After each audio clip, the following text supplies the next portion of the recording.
Good evening. This is your loyal host, William A. Wellman. In addition to creating Hello from the Hallowoods every week, I write novels, read horror stories, and tune in to the work of other podcasters in the horror fiction space today. Sometimes I invite them into my dimly lit parlor for an armchair conversation about horror. In this bonus episode, I sat down with John Ware and Muna Hassan to talk about their profoundly imaginative audio dramas about darkly weirded societies. This is the Skull Sessions, the Silt Verses.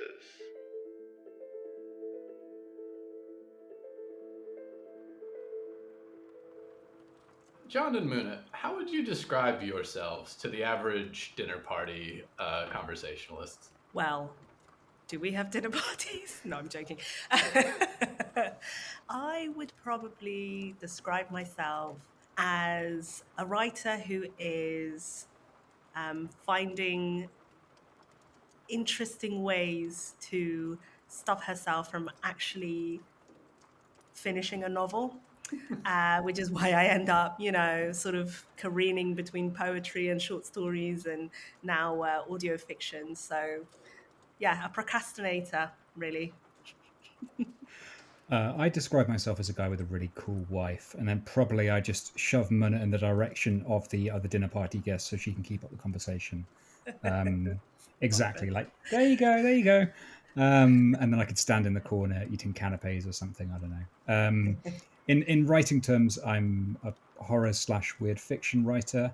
I guess I see myself as kind of a bit of an absurdist writer. I like doing stuff that is less about causing scares necessarily, and more about people placed in horrible, absurd situations, trying to make sense of their existence Silt and trying to find a Verses, I path think, forward. had just been coming out for a little while by the time that I first discovered audio fiction, and I was like, oh wow, there's all these like wonderful shows out there. What was the point where you were like, I will do anything except write a novel? Audio drama, it's gotta be. It's a long and rambling answer, so I'll try and keep it short.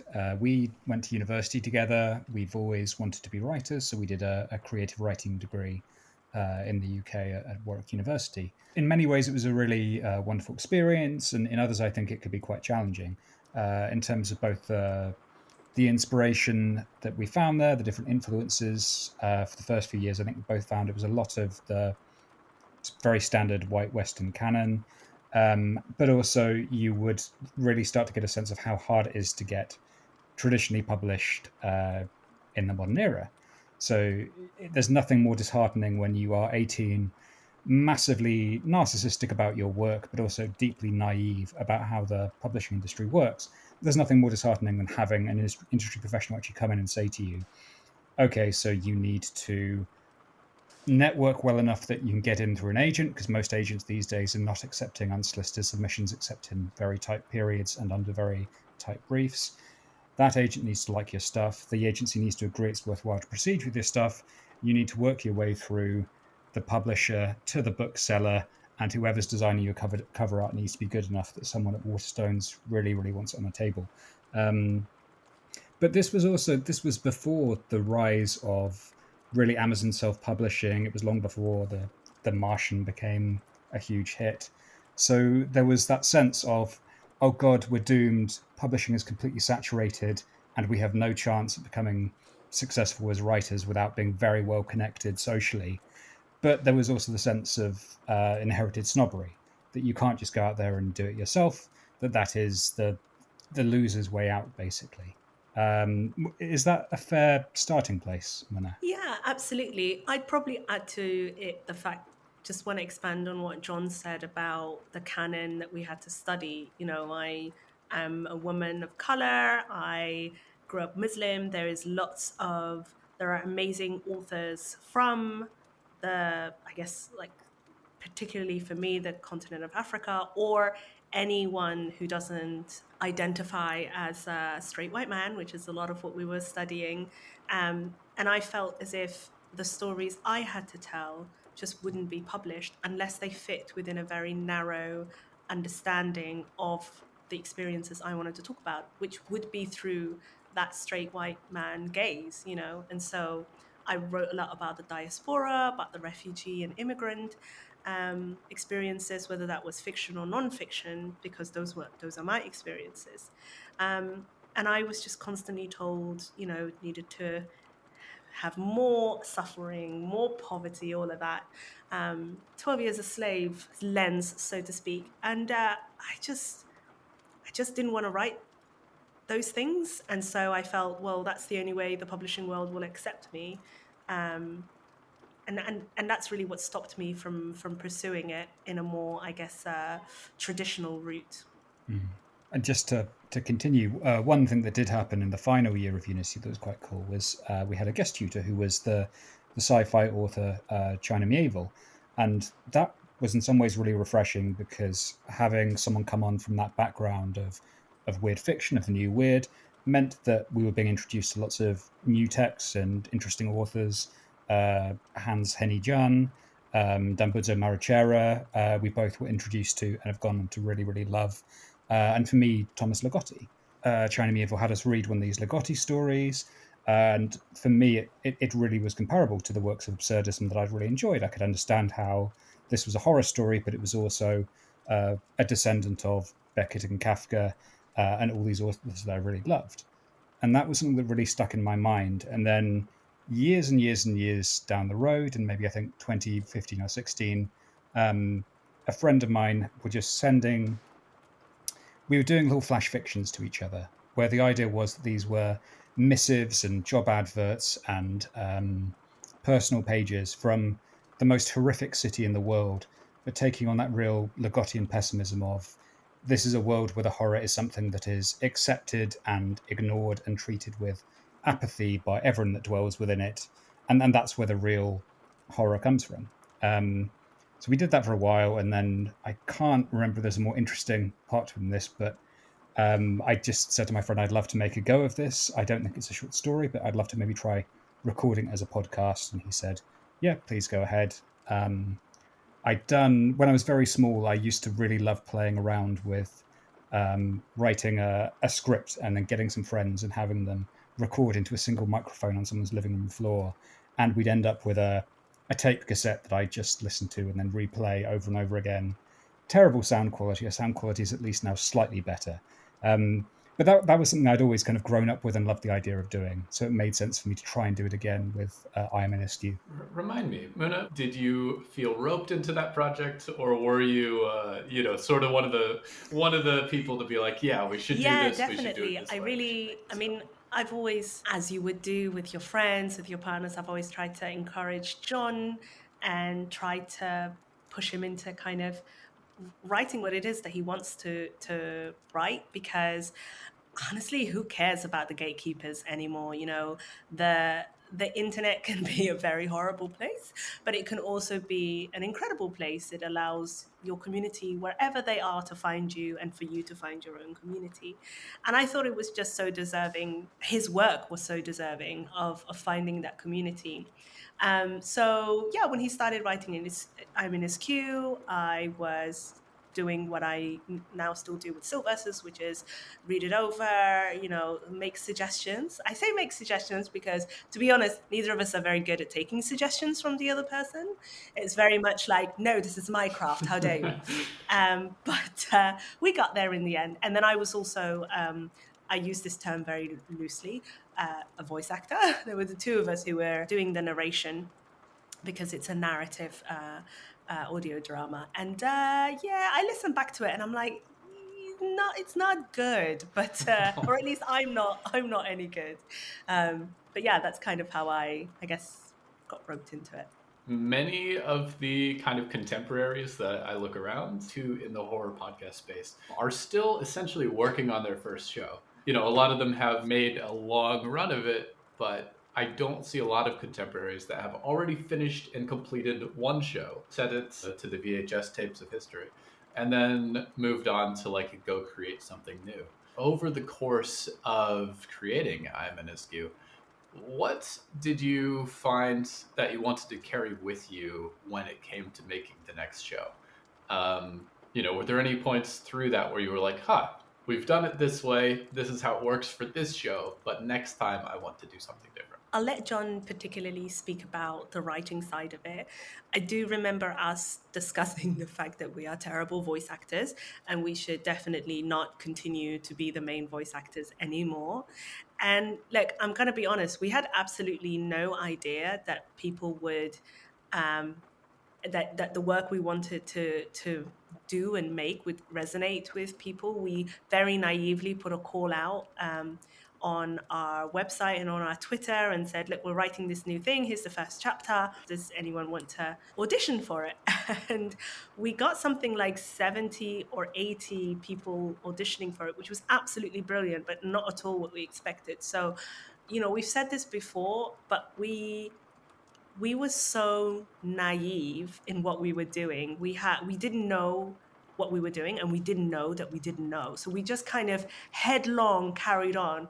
But we definitely knew we wanted to create something that had more than two voices, that was less narration, that was more perhaps plot driven. And yeah, I'll hand over to John so he can speak more about the, I guess, crafting and the storytelling side of it. Yeah, and in writing terms, I think there were a few things that we took forward. One of which is just how key character is in this medium, even more so than almost any other medium, because it's an online fandom. It's all about the characters. They're going to fall in love with the characters. They're going to invent new futures for them. They're going to find new visual ways of describing them and depicting them, and they're going to take it off and run with it. And for me, very much with I'm in Askew, at the start, I saw David Ward, our main character, as very much just he's a generic, neurotic, cosmic horror protagonist.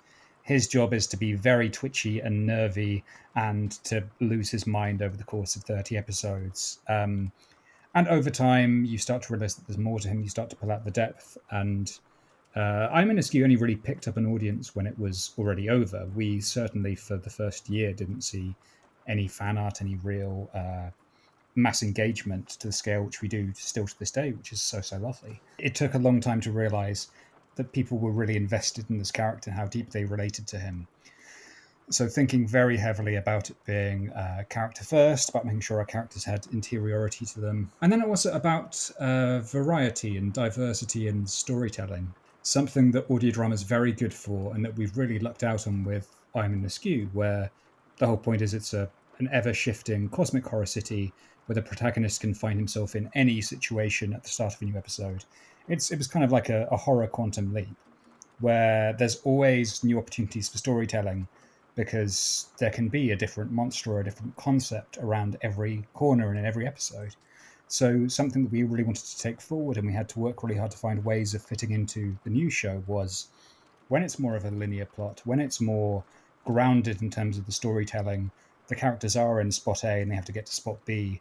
How can we make sure that there is still diversity in the storytelling and diversity in the episode concepts, and that we are surprising people and delighting people episode on episode by bringing them very, very different concepts? One of the reasons that maybe SQ actually took, as John says, a really long time to get going. I remember when the Silt verses really started taking off. I remember at one point, I can't quite remember, but I think maybe by episode 2, we'd reached the same number of listeners of like episode 18 of Askew. I'm in Askew is 30 episodes. So it's quite a long, in hindsight, maybe we should have had like 2 seasons, but it's basically like one long show. And one of the reasons is because we were so worried about it not working that no one knew who we were. You know, we were releasing it under the name David Ward and under the name Rio, who was the character I was playing. And until the very last episode, I don't think we kind of explained that we were British and that I guess people could hear in our accents that we were British, but that we were a couple. And I still preferred that, to be honest. William, you're so good at putting yourself out there.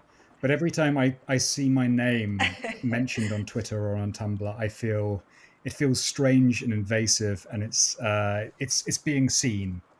Like a light being shone on me as I'm the beetle under the rock that's just been lifted. In the old-fashioned traditional publishing, you write a book, and it takes a year of your life, and then you send it out, and that takes a year of your life, And then by the third year, when it actually hits the shelves, you've written 2 more books.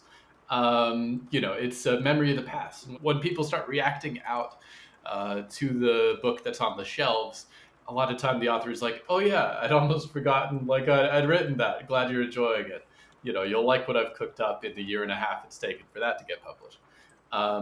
Whereas in audio drama, there is this something of a pressure for you, the creator, to be as accessible as the work itself.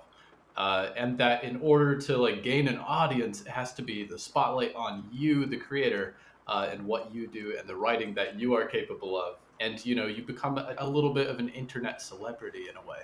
And when people react to things, they're reacting to what you wrote for them this week, on social media. It's a very odd state to be in. Yeah, and that they're passing their emotions and doing so in a very internet-y way, where there are layers of irony and shared hidden jokes to all of it.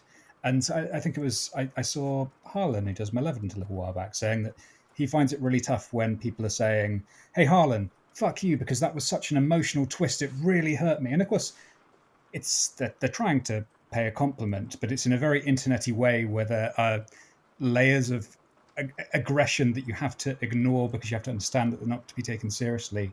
But still, that has an impact when there's a stranger saying "fuck you" online to you. I couldn't agree more. And the temptation of editing things, I guess, live, because as you said, William, once you write that book and you give it to your editor at your publishing house and they tinker with it and then it wraps and that's it. You cannot make any changes. So if someone leaves you a Goodreads review or a tweet and they say, I really didn't like this plot aspect, you can't unpublish this book. It's published, it's done. Whereas with us, if someone gives us either a compliment or a comment, a constructive criticism, which everyone is allowed to do. You're allowed to feel the way that you want to feel or have to feel about the work that we're creating. It's so tempting to go, oh, that didn't quite land right. And we have to stop ourselves unless it's very important. Again, we were so naive. We didn't put trigger warnings initially in the first few episodes of Askew. So that's something we learned. So yeah, if there are changes that we need to make, yeah, we'll go ahead. But it's hard to rein in one's, I guess, insecurity and ego, and not make those changes. Speaking of Harlan, in our last conversation with him on the Skull Sessions, he had a compliment to pay you in the way that the Silt verses often changes kind of its narrative in a very like free-flowing way. It'll go from this inner like thoughts, first-person monologue to external dialogue to snippets from the world. And it'll do that kind of seamlessly throughout the episode. I was curious how you landed on kind of that narrative frame for the show, and how that, I think, very intuitive means of storytelling came about in a world where a lot of podcasts choose like, oh, I've got a cassette tape and it's all from this cassette tape, or, oh, I've got my one dream narrator and he says everything. Hubris. That's what happened.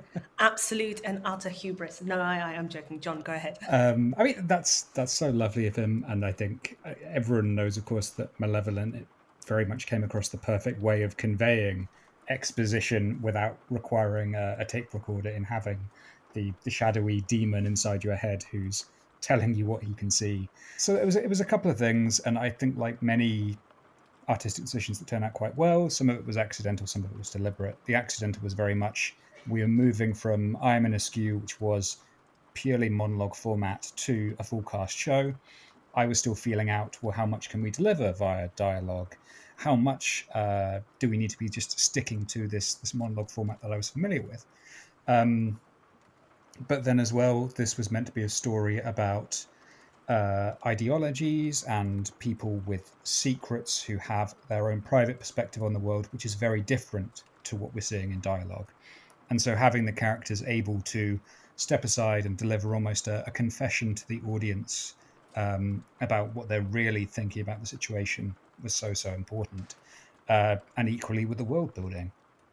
The world was such a complex thing to try and convey, where it's, okay, we're doing the Wicker Man but industrialized.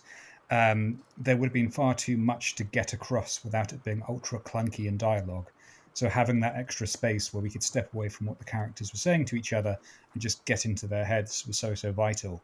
And yeah, we've done probably less of it on average as the two seasons have now gone on, but we always wanted to keep coming back to it, always have it as an opportunity for where there's a character that hasn't had much of an interior space shown to the audience. We can always just step aside and hear a bit from them, step into their past, step into their thoughts, their fears, their secrets, and always have that available to us. By the time that you were done writing I'm an Askew, and that was kind of set out to the world and a completed story more or less, what did you still have unsaid that needed to go into the Silt verses? It's interesting because often when I see people talking online about the two of them, they act as if they're completely different shows, and they go, "Yeah, it's such a departure from what you did with I'm an Askew." And for me, they're very, very similar.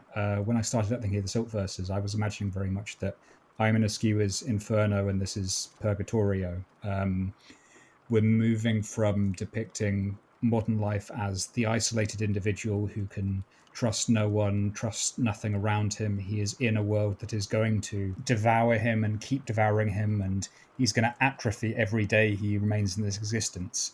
And that's the worst thing he can possibly face. That any cosmic horror monster or vision of Cthulhu would be a relief compared to what Askew does to him day after day. And so for the Silt verses, it felt like we're moving from that lone view of the modern world as horror to a much wider view where we're looking at individual factions within the same world that is essentially devouring the people that live within it. It didn't feel for me a departure so much as an evolution of what we were already thinking about, but we wanted to explore that with a bit more fantasy, a bit more folk horror than we'd had in I'm an Askew, and just open that up in new directions. But in many ways, there are similar riffs, so maybe we have nothing new to say. We have brainstorming workshops in both shows. We have creepy rich people. We have museums and art galleries. We have artists. There is a lot that just echoes and repeats if you're a fan of both of them. I don't know. I think you're doing yourself a disservice there. I think as writers, I think we are often fascinated with one theme, and lots of writers across the ages have always been fascinated with one theme. I think it's about just giving yourself the grace to play with that theme and see how far you can take it. I mean, before I'm in Askew, you worked on an ever growing, changing city, but it was multi-narrative and it was a novel length. And I think it's just something that you enjoy working on. And it's okay to not, you don't always have to reinvent the wheel. You don't always have to come up with a completely different genre to dive into. I mean, I'm fascinated by the same concept, which is generational trauma and inherited familial trauma and immigration and refugee experiences. I write about that in so many different ways. And there's so much to say about it. So I wouldn't say that you don't have anything new to say. I understand. I think it's very easy to fixate on doing something original when, again, you're in audio drama, or there are so many different shows. In horror audio drama, there's so much going on, and the need to try and do something new isn't just a personal neurosis. It is trying to understand what is the place for what we're creating within this vast ecosystem with only a limited number of listeners to go around. But then listeners get so attached to characters, to storylines. I mean, even Magnus, which ran for 5 seasons, you still have listeners really excited and wanting it to continue. And I mean, gosh, this is a really silly example, but the first time I read the Narnia books, even though there were 7 books, I think I was about 12 at the time, even though there were 7 books, I still thought, I wish there was an 8th or a 9th or a 10th. So, I do think that listeners are passionate about the same topic if you are a good writer, which you are. What do you want people to hopefully walk away from the Silt verses with by the time this 3rd season is done? Oh gosh, that's a big question. If you'd asked me maybe at the end of season 1 or the start of season 2, I'd have probably given a very different answer, because for the people that have come all this way, you obviously want them to feel deeply satisfied with where the characters end up. If that's a tragic place, if that's a horrific place, if God knows any of them might get a happy ending, that it feels earned for the characters, it feels true to the themes of the series. So that's my largest preoccupation right now, is how do we tie up everything in a way that is satisfying, that doesn't betray ultimately what we have, where we're talking about themes of doubt, uncertainty, mystery, the impossibility of ever truly knowing anything. Doing that and also delivering a thoroughly satisfying finale is a hell of a job. For the show itself, I don't know. I think of it as a complex show, and I'd like them to come away with a complex feeling. A little unsettled, a little touched by the characters, a little entertained by some of the satirical things we're doing with the state of the world and the ideologies within it. I'd like them to come away with that feeling of, I really enjoyed that, and I can't quite put my finger on exactly what that was. Do you know what? I'm going to speak from kind of like, maybe not to listeners, like maybe to other podcast creators or someone who's listening who hasn't had the confidence to go for it. And just to remind you all again, we had no idea what we were doing, and for the most part still don't. So I think what I'd like people to take away is that we had a lot of fun with it. We have a lot of fun with it, coming up with inhumane sounds and new formats, and just the freedom to be able to go, right, well, this episode is going to be full narration, and then this episode is going to have a whisper. I think it's that kind of freedom that we gave ourselves because we didn't know what we were doing. And I really hope anyone who is listening to this, who listens to the Siltverses and thinks that there's a huge team behind us, there isn't. It's still just the two of us working on it. So go for it, like really go for what it is that you want to do, and it will work itself out. That sense of play that you mentioned just then, man, I think is so true and so lovely. It's really weird to think that we've been around doing two shows for a little while now. Willie, when you said that right at the start, I don't feel like some kind of elder. We're just a couple of idiots with a mic. And it's really exciting and really lovely to see the new shows that have been coming through in 2022. Some of the ones that have said, oh, I was really excited. The Silt Versus was a bit of like an inspiration to us. It's fantastic when actually they sound much more polished than we do. Yeah. Badlands Cola is one that came through that I've really enjoyed. That it's weird fiction. It's very playful. It combines some narration and some dialogue, and it's fantastic to feel like, hey, we inspired that with our thing that's kind of held together with gaffer tape and boards hammered into the windows and string, and we've inspired something that's actually more polished and really exciting, and I can't wait to see where it goes. How do you know when it's the right time for a show to end? And how do you cope with those fan feelings? Because they definitely, if you released that Chuck Harm 8-part miniseries, they would be tuning in for that. How do you decide, okay, this is when this project, especially when this project is paying a portion of my bills, this is when that project is going to have its conclusion? You look at your characters and you think there is no more growth for the characters. And some, their arc kind of completed in a previous season, but they are still required for the rest of the plot, as far as we feel anyway. We probably could have another season, but you don't want to end up in an escalation of villains. There was a very silly sci-fi show that I watched called Heroes. I don't know if anyone remembers this, but it was like, the villain from season 1 became one of the good guys in season 2, and then in season 3 he was a villain again. It's very, you get to a point where you think, I cannot take this any further because I'm just sort of keeping it alive for the sake of keeping it alive. I mean, what do you think, John? It is always a really interesting conversation to have, because one, I think when I was talking earlier about the need to be original, part of that is just, I can't stand not to get to the fireworks factory. I want every episode to become with something different, and taking what I've molded out of Play-Doh and just scrunching it up and then building something new out of it. I hate the idea creatively of being stuck in one place, repeating the same conversations.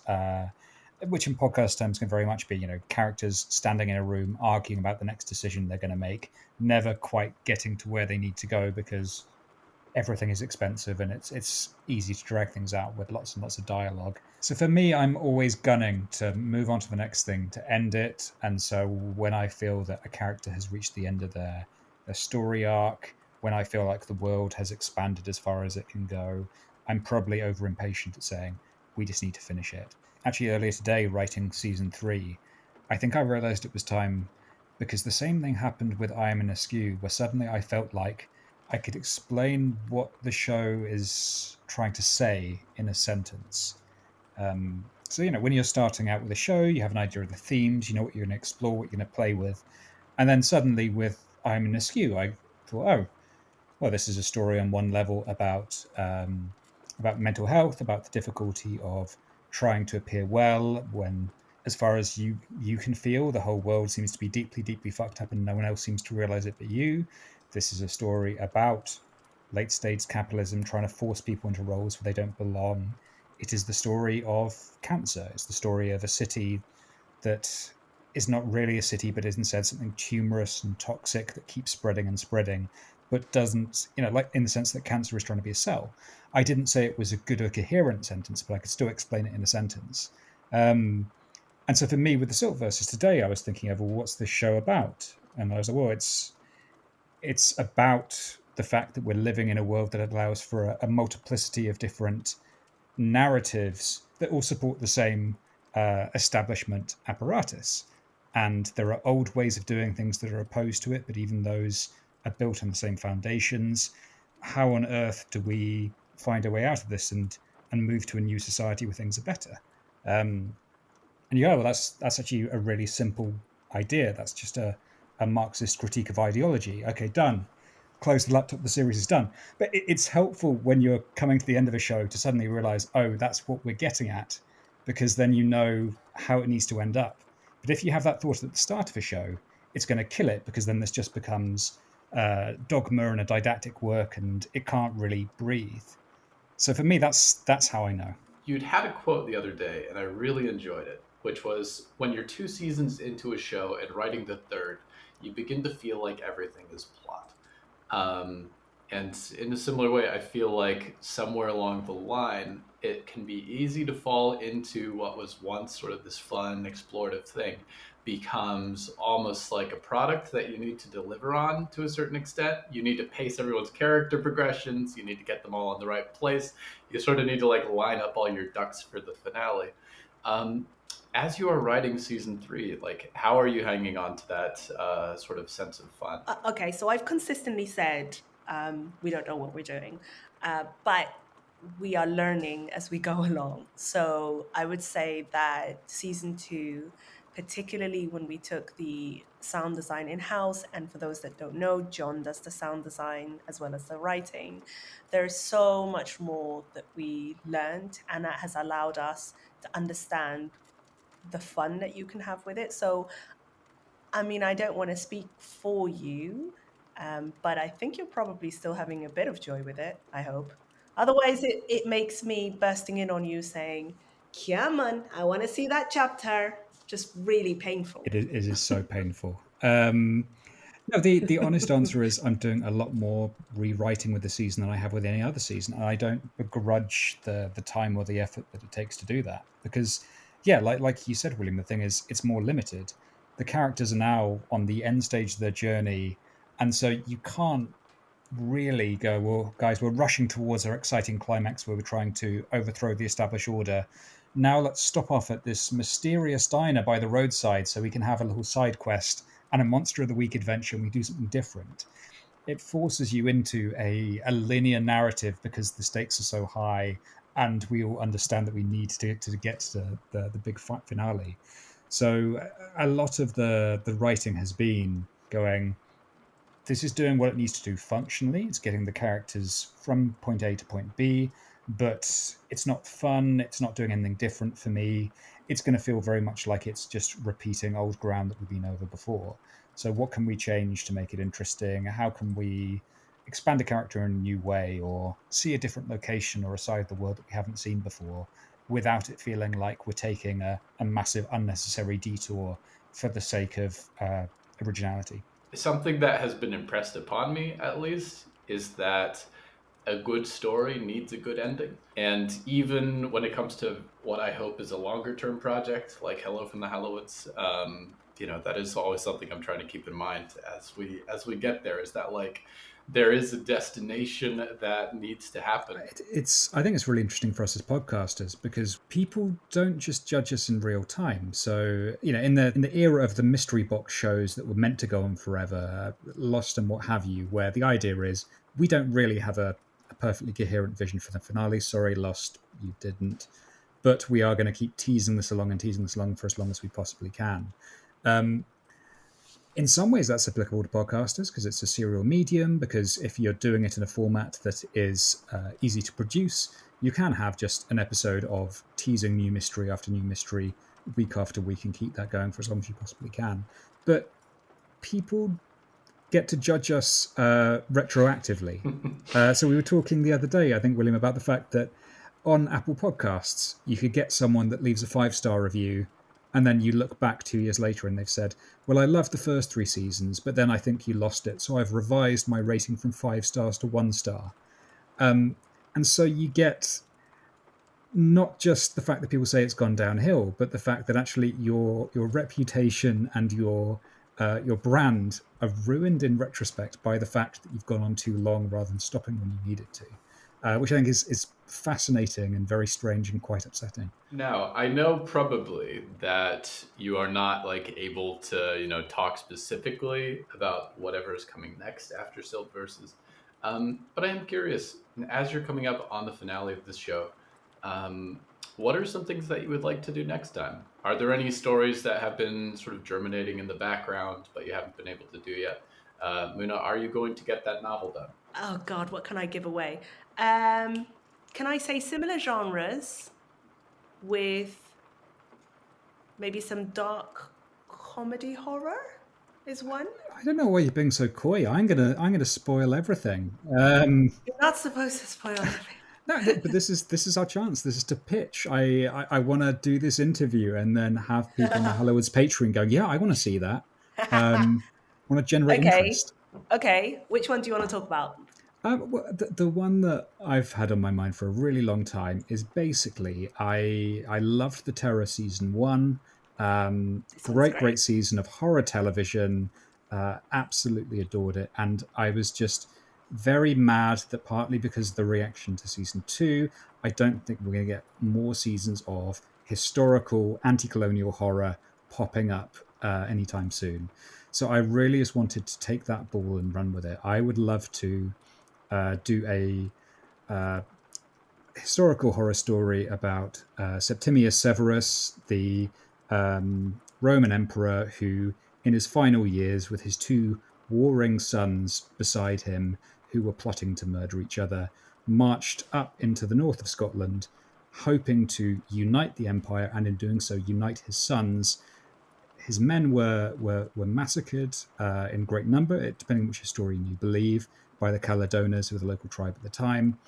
I would love to turn that into a piece of anti-colonial horror with a bit more of a cosmic twist to it. So that's something that I've had on the back burner for a long time. I'd love to do.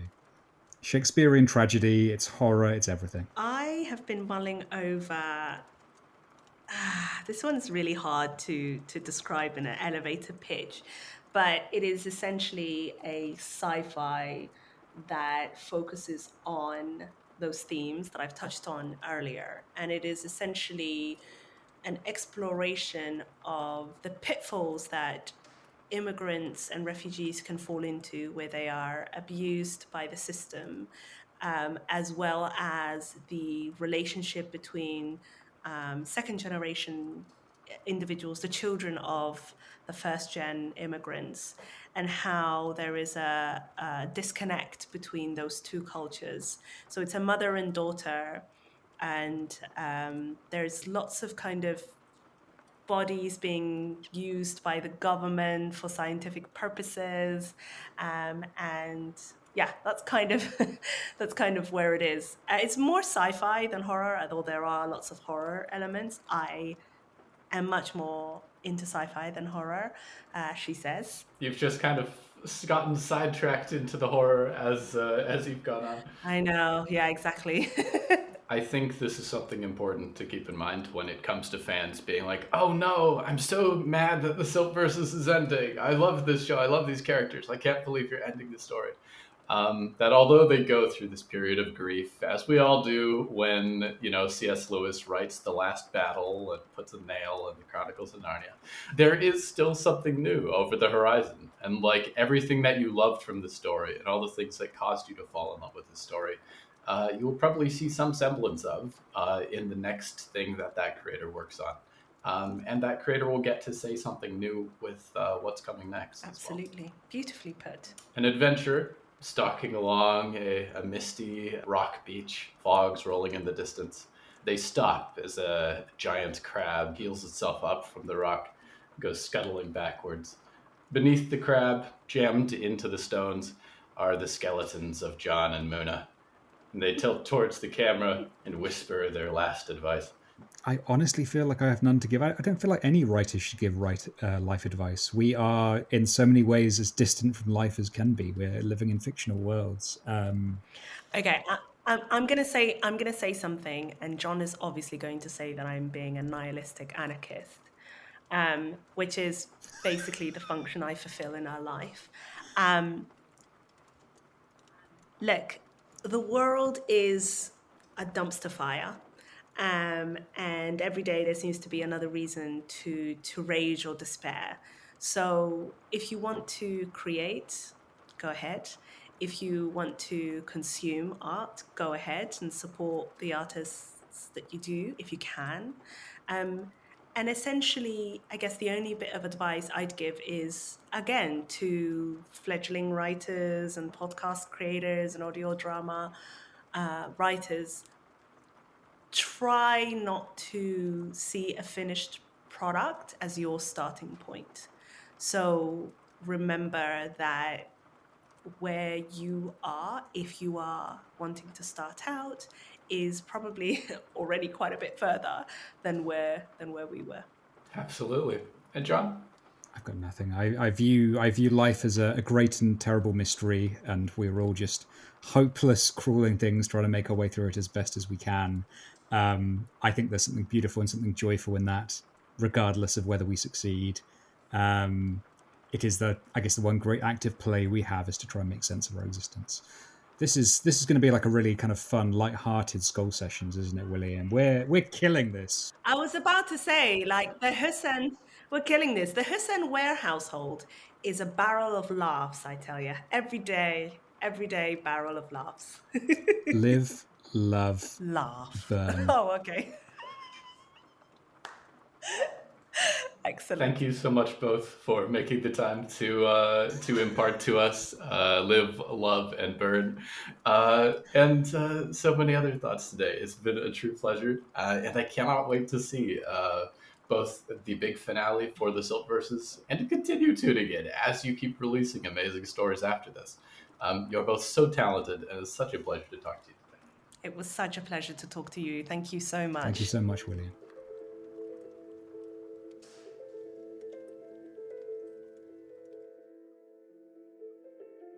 John Ware and Muna Hassan write and produce podcasts like I Am in Askew and The Silt Verses.